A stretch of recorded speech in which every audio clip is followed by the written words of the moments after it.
복에 대해서 계속 말씀을 전하고 있습니다.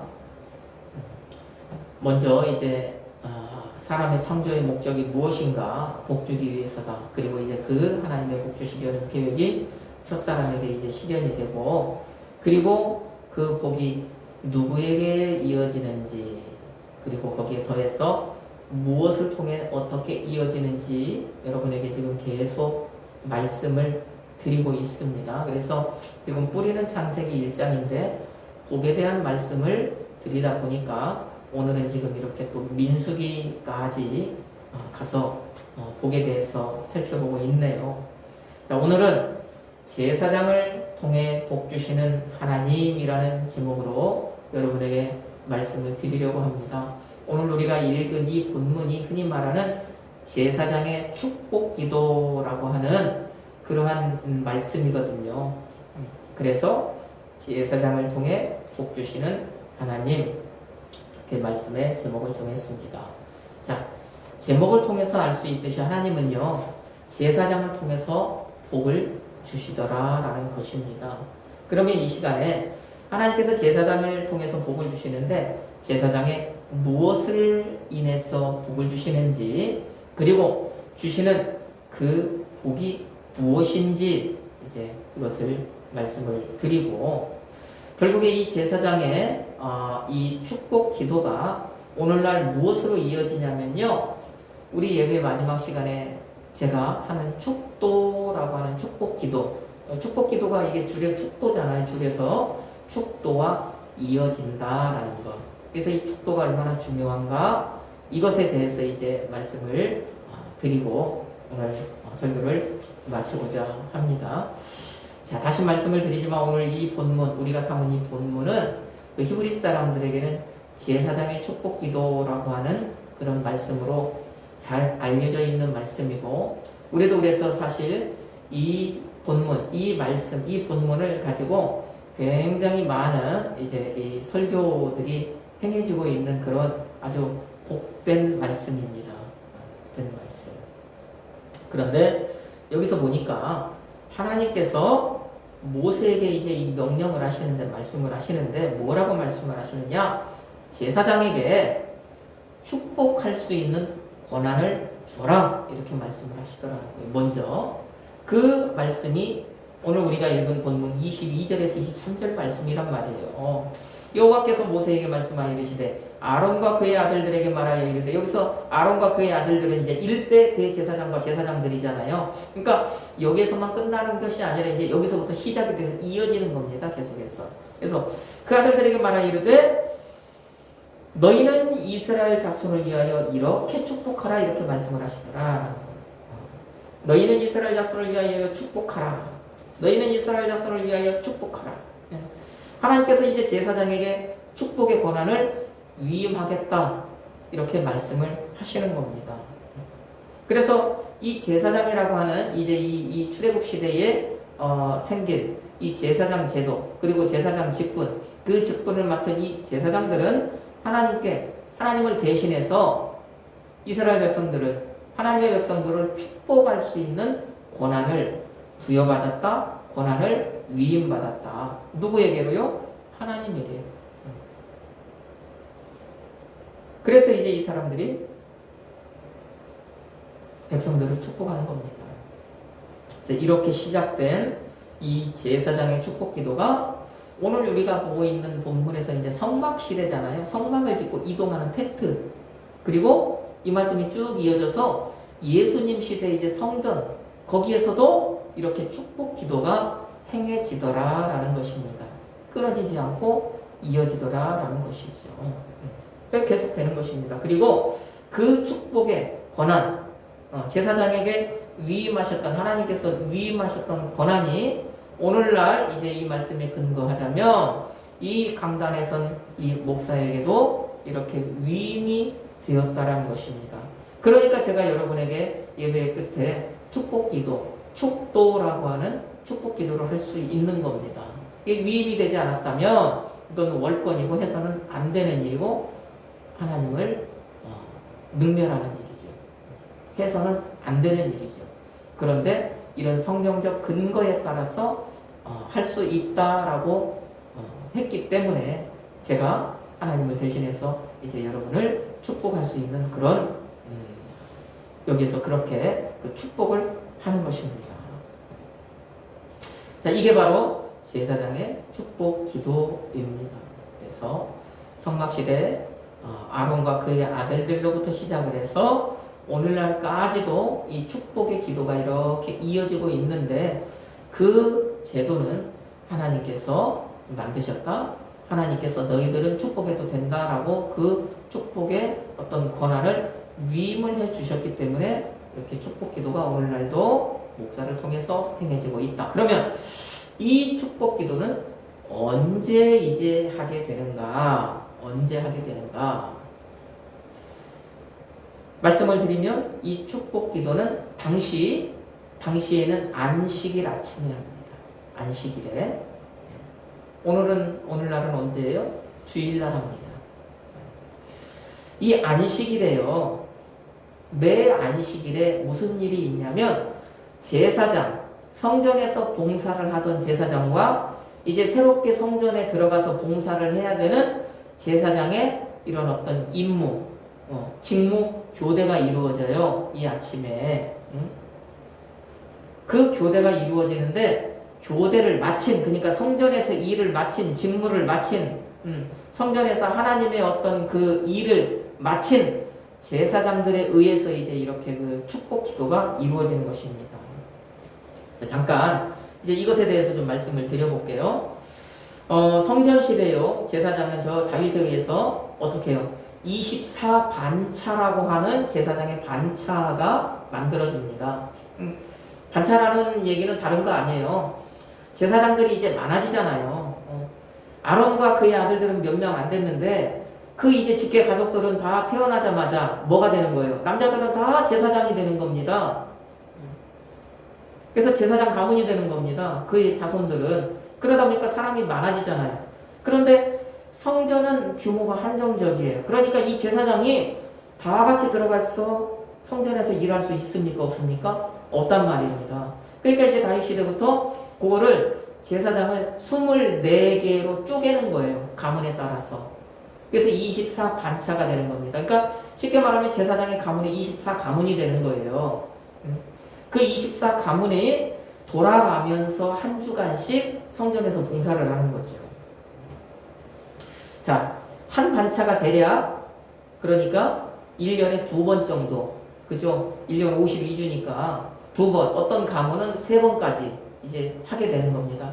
그런데 한 번에 들어가서 성전에서 봉사할 때, 하나님의 일을 행할 때, 하나님을 섬길 때 일주일씩 섬기는 거예요. 그러니까 안식일 들어가서 다음날 안식일 아침에 나오는 겁니다.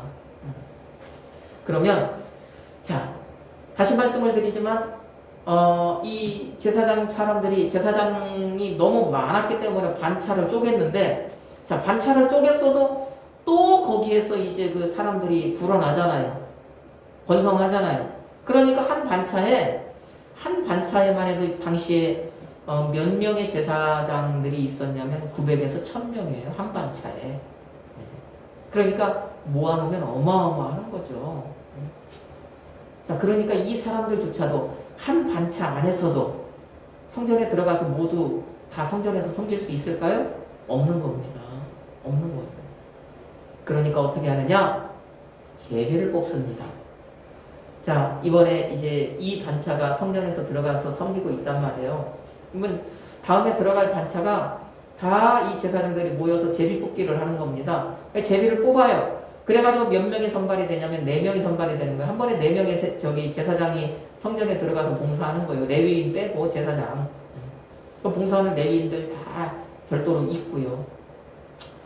대제사장 제외하고 제사장 4명이 이제 그래서 선발이 되는 거예요. 제비 뽑기를 해가지고. 보세요. 900명에서 1000명에서 4명을 뽑으니까 이건요. 하늘의 별따기입니다. 성전에 들어가서 하나님의 일을 한다는 거. 하나님을 섬긴다는 거. 그러니까 어떻게 되는 거예요? 정말 거기서 선발이 됐다는 것은 굉장히 영광스러운 일인 것이죠. 평생 한 번도 제비를 못 뽑으면 어떻게 해요? 못 들어가는 거예요. 여러분 그 말씀을 우리가 알 수 있는 그 내용을 알 수 있는 말씀이 바로 저 누가복음 1장 말씀이에요. 그러면 세례 요한의 아버지 사가랴 제사장이었잖아요. 거기 보면 그 내용들이 그렇게 나옵니다. 그래서 제비 뽑아 반열대로 제비 뽑아 성전에 들어가서 그런 얘기가 거기 이제 이렇게 펼쳐져 있는 것입니다. 그런 문화가 그들에게 있었다. 그래서 그렇게 제비를 뽑아서 단 4명만이 900에서 1000명 가운데 단 4명만이 성전에 안식일 아침에 들어가서 임무를 시작해서 다음 안식일 아침에 이제 임무를 마치고 자기 집으로 돌아간다. 자, 그러면 안식일 아침 이 6시 이전에 들어오는 제사장과 나가는 제사장이 이제 임무 인수인계를 다 끝내요. 6시 이전에. 그러니까 먼저 들어가는 거죠. 그래서 그것을 다 끝냅니다. 왜 그러냐면 아침 6시가 땡 되면은 뭐가 시작돼야 되냐면 번제가 시작되기 때문이에요. 그때부터. 상번제라고 해서 아침 6시에 번제 드리고 저녁 6시에 번제 드리고 하잖아요. 저녁 6시에 딱 번제를 드리면서 그날에 이제 그 번제 제사는 끝나는 것이고 아침 6시에 상번제를 드리면서 그날에 이제 어떤 그 예배, 제사, 번제가 다시 시작이 되는 거거든요. 그러니까 6시부터 시작돼야 되니까 그게 이제 6시 이전에 끝나는 제사장과 시작하는 제사장들의 어떤 그 업무, 인수인계 이것이 싹 맞춰지는 것이죠. 그러면 이제 임무, 그 직무, 성전에서 그 하나님의 일을 끝낸 그 제사장들이 이제 어떻게 하느냐? 6시가 되어서 새로 일을 시작하는 제사장들이 번제단에서 이제 딱 불을 피울 때 이 임무를 끝낸 제사장들 4명은 그 번제단 계단에 딱 서는 거예요. 6시가 되면. 그리고 그 번제단 계단에서 그 앞에 모여있는 하나님께 번제 드리러 예배 드리러 아니면 그 축복 기도로 온 백성들이 수두룩 빽빽하게 서 있을 것 아닙니까? 그 사람들을 향하여서요 손을 들고 축복을 하는 겁니다. 하나님에게 위임받은 그 권한을 행사를 하는 겁니다. 자, 번제단 얘기했으니까 번제단. 이 번제단은 그러면 24시간 불이 있을까요? 없을까요? 이 번제단에는 항상 불이 있어야 돼. 불이 꺼지면 안 됩니다. 불 꺼뜨리지 말라고 그랬어요. 그런데 다음날 저녁에 상번제 끝나고 나면 불이 활활 타오를 필요는 없잖아요. 그러니까 그 상번제 끝나면 나무를 이렇게 모아놓는 거예요. 그러면 그것이 불씨가 되고 수치되고 불씨가 되어서 다음날 아침 6시까지 이게 불이 살아있는 것입니다. 우리 옛날 뭐 화로 생각하면 되는 거예요. 그랬다가 6시가 딱 되면 다시 이제 거기다 불을 넣으면 불이 살아나요? 안 살아나요? 살아나잖아요. 그래서 이제 그때서부터 다시 이제 번제가 시작되는 거거든요. 자, 안식일처럼 교대를 마친 제사장은 번제단 계단에 딱 섰을 때 임무를 시작하는 제사장은 다시 이제 거기에 숯에다가 나무를 넣어서 불을 살리는 거예요. 다시 번제를 드리기 위해서. 여기에 제가 왜 이 얘기를 드리냐? 여기에 의미가 있기 때문입니다. 안식일 아침에 6시에 임무를 마친 제사장들이 번제단 계단에 나와서 이제 백성들을 축복하기 위해서 그 자리에 딱 서 있을 때 번제단 불이 확 타오르는데 여기에는 어떤 의미가 있느냐? 이건 우리가 상식적으로 한번 생각을 해보면 돼요. 다시 말씀을 드리지만 제사장은요 900명에서 1000명 되는 제사장 중에 단 4명만이 선발이 되어서 지금 하나님을 섬겼습니까? 안 섬겼습니까? 섬겼다는 거예요. 제비 뽑혀서 성전에서 일을 했다는 거, 하나님의 일을 했다는 거, 성전의 직무를 행했다는 것은 그래서 하나님께 선택을 받았다는 거죠. 제비 뽑혔다는 것 자체가. 이게 굉장히 이 사실만으로도 이 제사장들에게는 은혜가 될까요? 안 될까요? 내 하나님의 선택받았다. 은혜가 되는 거잖아요. 거기에다 하나님의 임재, 하나님이 계시는 그 성전에서 때로는 어떤 사람은 그 성소 안에서 어떤 사람은 이 번제단 아래에서 하나님을 계속해서 섬겼잖아요. 그 은혜를 가지고 은혜를 받았다는 마음으로 하나님을 섬겼으니까 일주일 동안 그 일을 했다면 이 마음이 뜨겁겠습니까? 안 뜨겁겠습니까? 가슴이 벅차오르는 그런 심정으로 정말 하나님을 섬겼겠죠. 자, 이 제사장들이 이렇게 뜨거운 마음으로 직무를 하고 그 뜨거운 열기를 가지고 지금 딱 일을 끝내고 그 번제단 계단에 섰는데 옆에서 뭐가 타고 있다고요? 다시 번제단에 불이 타오르는 거예요. 그러면 이 지금 축복 기도를 하기 위해서 선 제사장들은 내적인 뜨거움과 외적인 뜨거움이 더해지니까 이 열기가 어떻게 해요? 감당이 되겠습니까? 안 되겠습니까? 안 되는 거죠. 오늘날로 얘기하면 그래서 이 제사장들은요 정말 그 자리에서 백성들을 축복하는데 성령 충만해서 성령의 뜨거움으로 이 감당할 수 없는 뜨거움으로 손을 들고 그 앞에 모인 백성들을 어떻게 하는 거예요? 축복하는 거예요. 그들을 막 축복 기도를 하는 겁니다. 여러분 그러면 그런 심정으로 이 제사장들이 백성들을 향해 막 축복을 할 때 거기에 모여서 그 축복 기도를 받는 그 축복을 받는 사람들은 그것이 이심전심으로 느껴지지 않겠냐고요. 정말 저 제사장들이 우리를 위해서 나를 위해서 이렇게 하나님께 뜨겁게 기도하는구나라는 게 느껴지는 거예요. 그러면 그 제사장들이 기도할 때 이 사람들도 뜨거운 마음으로 아멘이 될까요? 안 될까요? 되는 거죠. 되는 거죠. 이게 다 하나님께 영광이 되는 겁니다. 바로 이것이 당시 제사장의 축복 기도라는 겁니다. 그래서 하나님께서 그 고난을 위임해 주신 그 축복의 고난을 제사장이 이제 그 고난을 가지고 백성들을 축복을 하는데 안식일 아침에 번제단 계단에 서서 백성들을 축복을 한다. 그런데 그 축복할 때 그 제사장에게 이 내적인 뜨거움, 하나님께 받은 은혜인 이 감격, 이런 뜨거움과 더불어서 이제 일을 새로 시작한 번제단에 다시 불길이 타오르는 그 불길이 더해져서 정말 외적인 뜨거움, 내적인 뜨거움, 그 감당할 수 없는 뜨거움으로 그 앞에 모여있던 백성들을 축복했다라는 거예요. 그렇게 축복했다. 그게 바로 제사장의 축복 기도예요.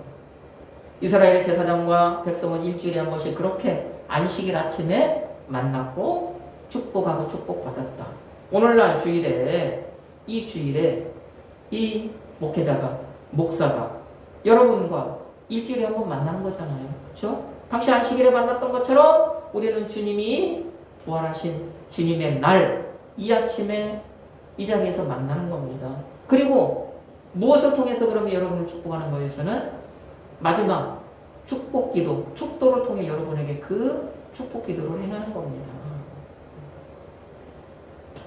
그러면 당시 제사장이 이스라엘 백성들, 그 앞에 있는 백성들을 축복을 하는데 그 축복한 내용은 무엇일까?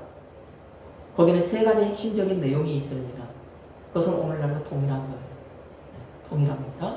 오늘 본문을 보면 나와요.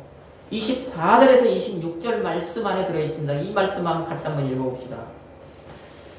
여호와는 내게 복을 주시고 너를 지키시기를 원하며 여호와는 그의 얼굴을 내게 비추사 은혜 베푸시기를 원하며 여호와는 그 얼굴을 내게로 향하여 드사 평강 주시기를 원하노라 할지니라 하라. 아멘.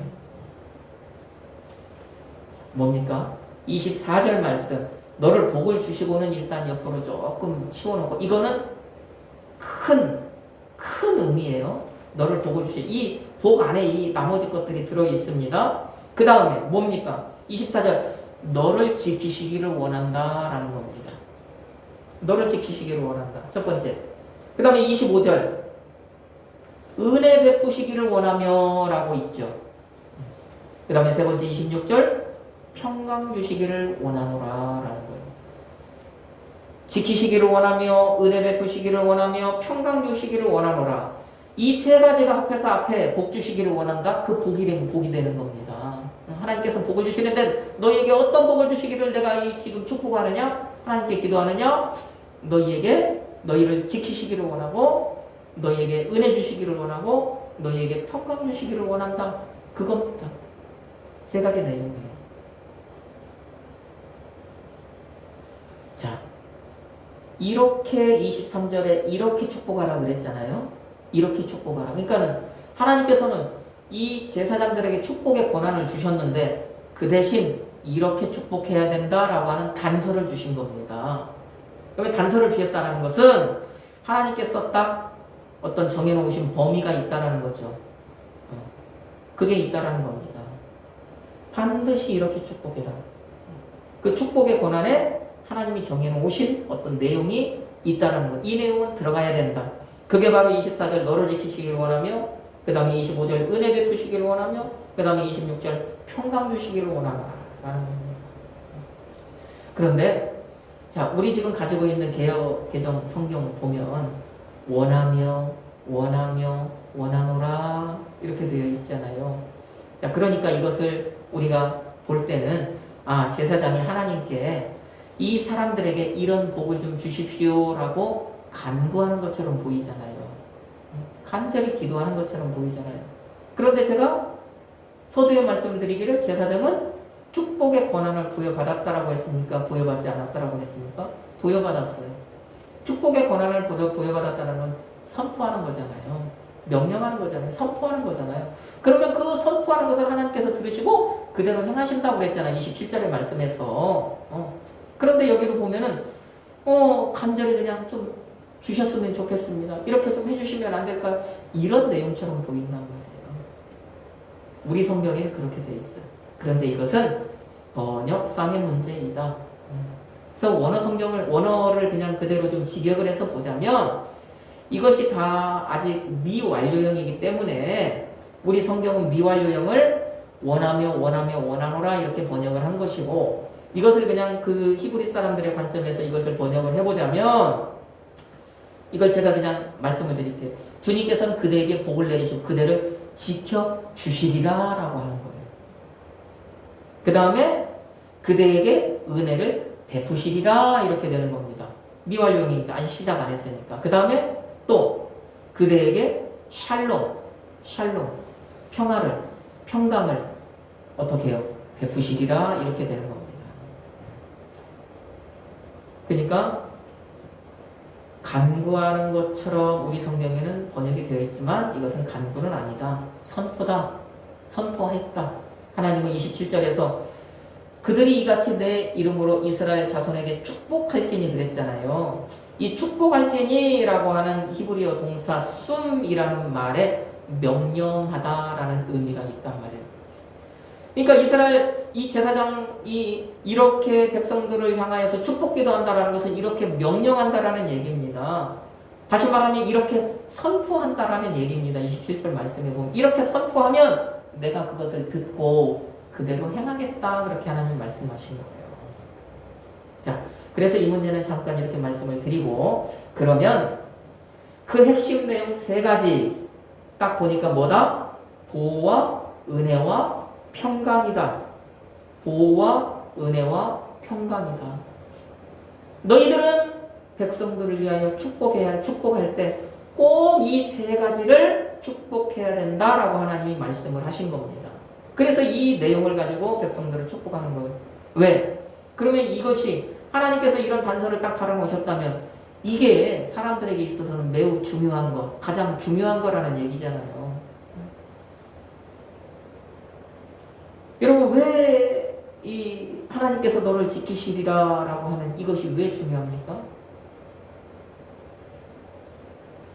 이 지킨다라고 하는 이 말씀, 이 히브리어 동사 이 샤마르라고 하거든요. 이 말이 원래 의미가 뭐냐면 그 시골 가면 가시나무 있잖아요.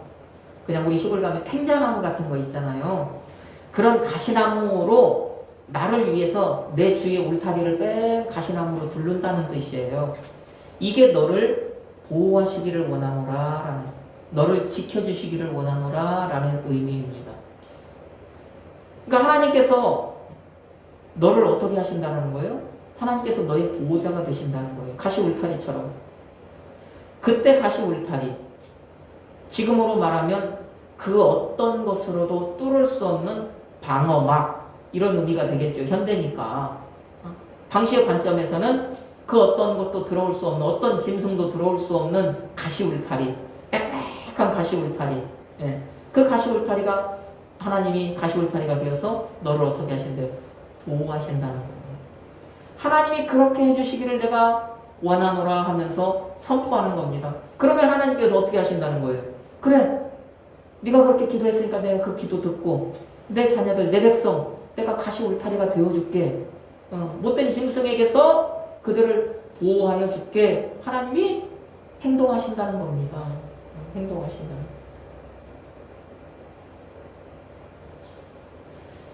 이게 바로 보호입니다. 너를 지키시기를 원하며 보호입니다. 보호. 이 샤마라라는 말이 그래서 가장 먼저 사용된 것은 하나님께서 사람에게, 첫사람에게 에덴 동산을 어떻게 하라고 그랬어요? 지켜라 그랬잖아요.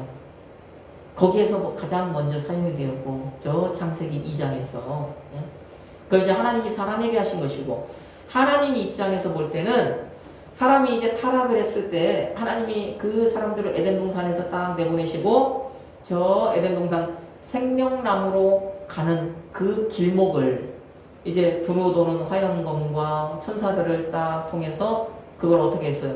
지켰다라고 하거든요. 지켰다. 저 창세기 3장에 가서 보면 그 말이에요. 샤마르가. 거기에 사용된 말입니다. 야곱이 자기 이제 외삼촌도 되고 자기 장인도 되는 그 라반에게 나중에 이제 하소연을 하잖아요. 자꾸 야곱의 이 뒤통수를 치고 자기 배만 불리니까 라반이, 그러니까 야곱이 뭐라고 얘기해? 내가 정말 이 추위를 무릅쓰고 맹수의 위험을 무릅쓰고 내가 외삼촌 양 지키지 않았습니까? 내가 외삼촌 양 지켰을 때 하나라도 충난 거 있습니까? 거기서 양을 지켰다라고 하는 말, 그 말에 사용된 말이 오늘 샤마르, 오늘 너를 지키시기를 원하노라, 너를 지키시리라, 그 말인 거예요. 여러분, 그러면 이 말씀이 좀 피부에 와닿습니까? 제사장이 그렇게 기도할 때 하나님은 그렇게 정말 사건 목자가 아니라 참 목자가 되어서 양인 우리를 목숨 걸고 지키신다. 제사장이 그렇게 기도할 때, 축복할 때 하나님께서 그 축복의 내용을 들으시고 가시 울타리가 되어서 어떤 일이나 어떤 악한 짐승이 나를 침범하지 못하게 튼튼하게 나를 보호해 주신다. 그 얘기입니다. 그것이 무엇을 통해서요? 제사장의 축복 기도를 통해서 하나님은 그렇게 일하시겠다라고 하는 거예요. 그 다음 두 번째, 은혜 베푸시기를 원하며 은혜를 베푸시기라, 은혜를 베푸시리라 그러잖아요. 하나님께서는 내가 그렇게 제사장이 축복하면 하나님은 그 제사장의 기도를 들으시고 그대로 그들에게 은혜를 베푸시기라. 여기서 은혜는 무엇일까요? 여러분, 은혜라고 하는 이 말이요, 히브리어, 우리말로는 은혜인데 히브리어로는 참 여러 가지 말들이 많아요. 헤세드도 있고 헨도 있고 뭐 여러 가지 이 말이 많은데 여기서 사용된 말은 하난이라고 하는 말입니다. 하난이라고 하는 동사. 그런데 이 오늘 본문에서 이 말이 은혜로 사용이 되었는데 성경 다른 곳을 보면 참 뜻밖의 말로 사용이 되었어요. 그냥 이 내용은 제가 저 혼자만 알고 좀 넘어갈까 했는데 좀 여러분들도 한번 그 말이 여기에서 이 말이야? 라고 하는 것을 한번 보시라고 한번 찾아보세요. 창세기 42장 한번 찾아봅시다. 찾아서 여러분이 이 말과 이 말이 어떻게 이게 연결이 되지? 라고 느낄 수 있어요. 창세기 42장 21절 말씀입니다. 찾았으면 아무나 먼저 찾은 사람 한번 읽어보세요.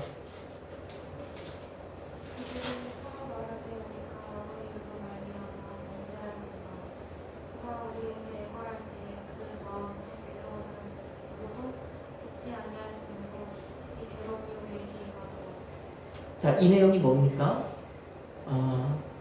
기근 들었잖아요. 그 가나안 그쪽에. 근데 이제 요셉은 애굽의 총리가 되어 있고 7년 대기근이 되어 있을 때 이제 이 사람들이, 요셉의 형제들이 애굽에는 곡식이 있다라고 하는 얘기를 듣고 야곱이 가서 사오라고 하니까 지금 따라서 그 아버지 말씀 따라서 애굽 들어왔잖아요. 애굽 들어왔는데 곡식 사러 왔는데 형들은 요셉을 못 알아보잖아요. 요셉은 형들을 알아보잖아요. 근데 그들을 시험하고 있잖아요. 너희들 곡식 사러 온 것이 아니라 우리나라 정탐하러 왔다. 그렇게 지금 억지를 쓰는 거죠, 이제. 그러면서 너희들 다 처음에는 잡아가둔다고 했다가 하나만 볼모로 잡혀있고 너희들 가서 그러면 니네들 막내 동생이 있다고 했으니까 그 말이 거짓인지 아닌지 한번 보게 데리고 와봐 지금 그런 얘기를 하는 겁니다. 그런 와중에 지금 형제들 중에 이 얘기가 나온 거예요.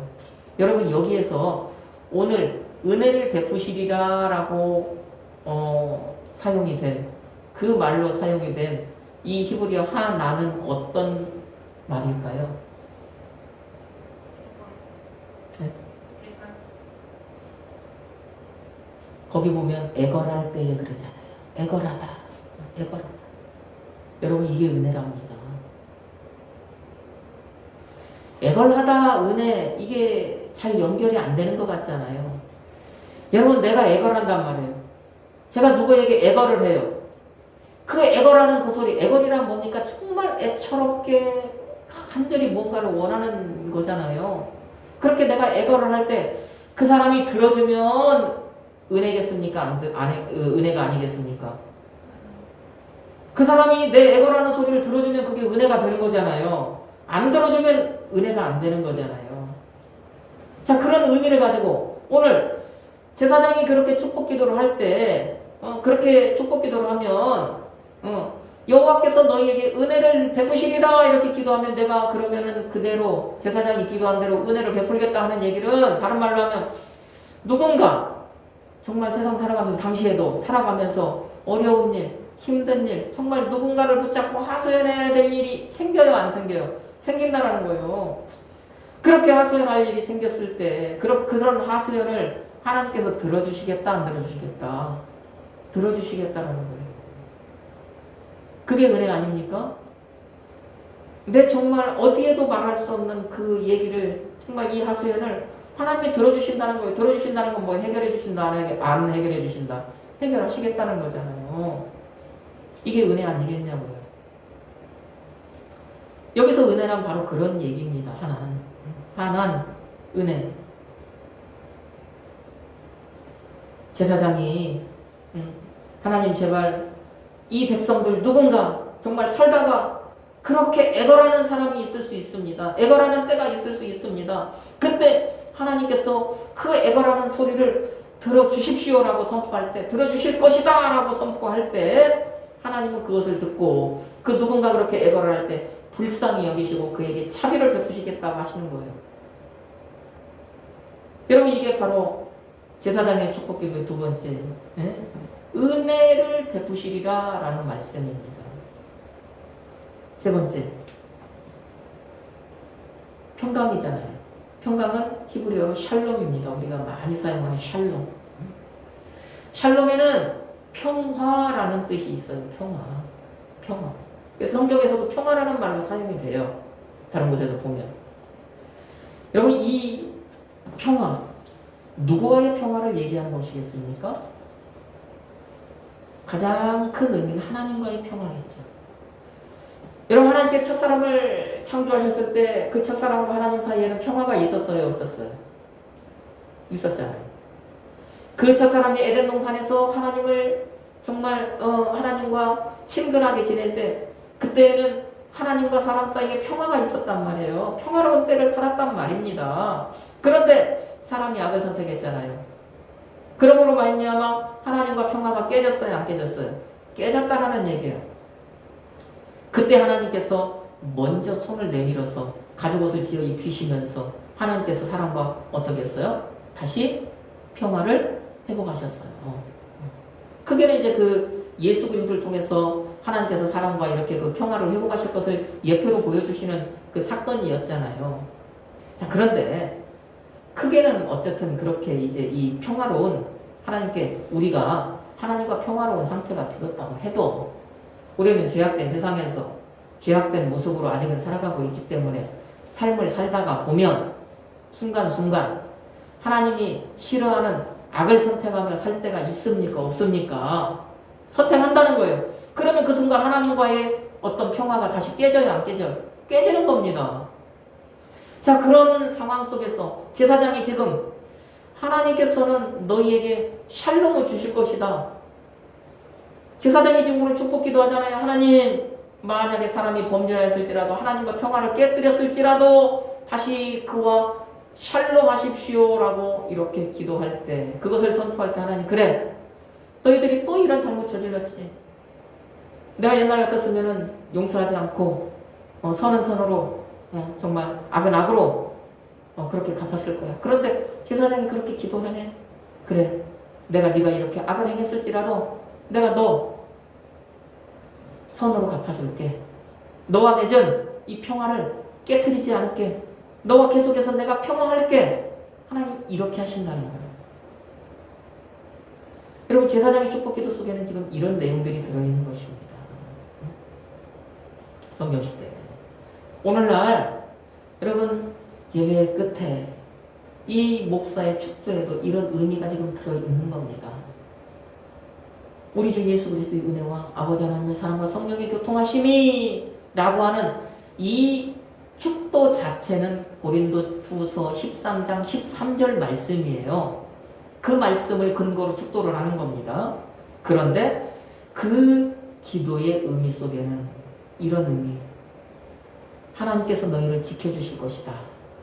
한 주간 세상 살아갈 때, 한 주간 하나님께서 너희에게 은혜를 베푸실 것이다.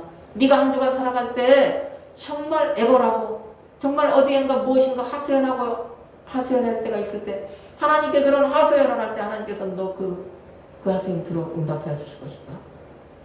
네가 살다가 어떤 순간 하나님과의 그 평화를 깨뜨리고 하나님이 싫어하는 악을 선택했을지라도 하나님은 계속해서 너와 평화하실 것이다. 너를 등지지 않을 것이다. 이런 의미가 이 축도 안에 들어있는 것입니다.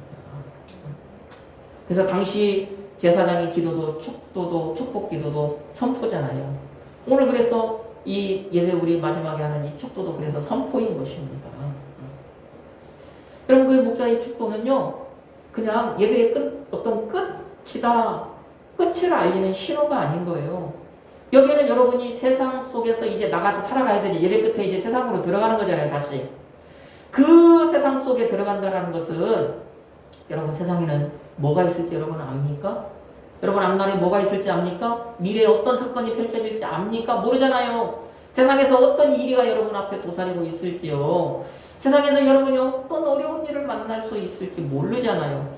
세상 살아가다 보면 여러분 의도하든 의도하지 않든지 간에 하나님과 등지는 경우가 많이 생길 것 아닙니까? 그런 상황이 있을 것을 알기 때문에 하나님께서는 이렇게 백성들을 축복해라 하신 것이고, 제사장은 그렇게 축복을 선포하는 것이고, 그렇게 선포하면 하나님께서 이 내 사람이, 내 자녀가 세상에 살다가 이런 일을 만날 때 내가 때로는 가시울타리가 되어서 보호해주고, 때로는 내 자녀가 내게 하소연하는 그 소리를 듣고 내가 그 소리에 응답하여 반응하여 내가 그에게 자비를 베풀리라 하시는 것이고, 때로는요 내 자녀지만 나를 마음이 아프게 할 때가 있단 말이에요. 나를 속상하게 할 때가 있단 말이에요. 그러함에도 내가 그 자녀 버리지 않고 내가 한번 맺은 이 평화의 약속을, 그 기도를 기억하고 내가 계속해서 평화 유지하겠다. 평화롭게 하겠다. 내가 그 평화의 관계를 깨지 않겠다. 이렇게 하시는 거예요. 여러분, 제사장이라고 하는, 당시 제사장이라고 하는, 오늘 목사라고 하는 사람을 통해서 하나님께서 은혜를 주시는데, 말씀의 선포를 통해서도 은혜를 주시잖아요. 복을 주시잖아요. 그죠?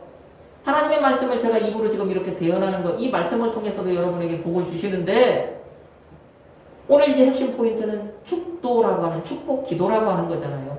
축복 기도를 통해서도 여러분에게 복을 주신다라고 하는 거예요. 마지막 저 이리를 향해, 이리가 가득한 세상을 향해, 이제 이 예배 끝에 거기를 향해 나아가는 여러분을 향해서 이 제사장이, 이 목사가 이 축복 기도를 할 때 하나님께서는 그 축복의 선포를 들으시고, 축복하신 대로, 축복한 대로, 선포한 대로 내가 그렇게 해주겠다. 이 약속은 누구에게 하는 약속입니까? 제가 아니라 여러분에게 한 약속인 거예요. 여러분, 이게 복입니다. 그렇죠? 이거보다 더 큰 복이 어디 있습니까? 내가 너의 울타리가 되어주겠다. 내가 너의 하소연 들어주겠다는 거. 네가 나에게 잘못했어도 너 버리지 않겠다는 거. 이것보다 더 복이 어디 있겠냐고요. 이게 바로 오늘날 무엇이다? 우리가 마지막, 제가 여러분에게 예배의 끝에 손을 들고 하는 축도다라는 거예요. 이 축복 기도를 통해서도 하나님께서는 여러분에게 복을 주신다는 겁니다. 이게 바로 오늘 제사장을 통해 복 주시는 하나님이라는 말씀의 의미가 되겠습니다. 그럼 여러분이 할 거는 뭐겠어요? 여러분 다른 거 아무것도 할 것 없어요. 여러분 복의 주인공이 되기 위해서 할 것 아무것도 없습니다. 단 하나밖에 없어요. 여러분 축도할 때 언제는 보면은 아멘 안 하는 사람도 있고, 우리 교회는 지금 뭐 아니지만 예전에 우리도 다른 교회 보면 축도하는 그 순간 나가잖아요. 몰래 그냥 귀찮아. 목사님 축도 끝나고 나면 막 수어자고 할 텐데, 예? 도망가잖아요. 그런 사람도 있단 말이에요. 근데 여러분 보십시오. 이 축도가 얼마나 중요합니까? 그쵸? 예? 그 축복 기도를 통해서 하나님 그대로 하신다니까. 근데 우리도 보니까 어느 날에는 이 축도를 마칠 때 아멘 소리가 안 나오는 경우도 있단 말이에요. 그러니까 여러분 이 복에 하나님이 하시겠다라고 하는 이 복의 주인공 되는 것 다른 이유 아무것도 없어요. 어떻게 할 것 아무것도 없어요. 단 하나 뜨겁게 축도하는 것만큼 여러분도 그냥 뜨겁게 아멘만 하면 그 복이 내 것이 된다. 오늘 이 시간 보겠습니다. 아멘만 하면 내 것 된대요. 뜨거운 마음으로 아멘이 되는 여러분이 되기를 축복합니다. 하나님은 목사에게 여러분을 축복할 수 있는 권한을 위임하셨다. 목사가 축도를 통해 여러분에게 복을 선포할 때 하나님은 그것을 들으시고 그 선포대로 그대로 행해 주신다. 여러분 아멘으로 받아들여서 이런 복의 주인공이 되시기를 바라요. 그런 여러분이 되기를 우리의 모든 복의 근원이 되시는 예수 그리스도의 이름으로 축복합니다. 아멘.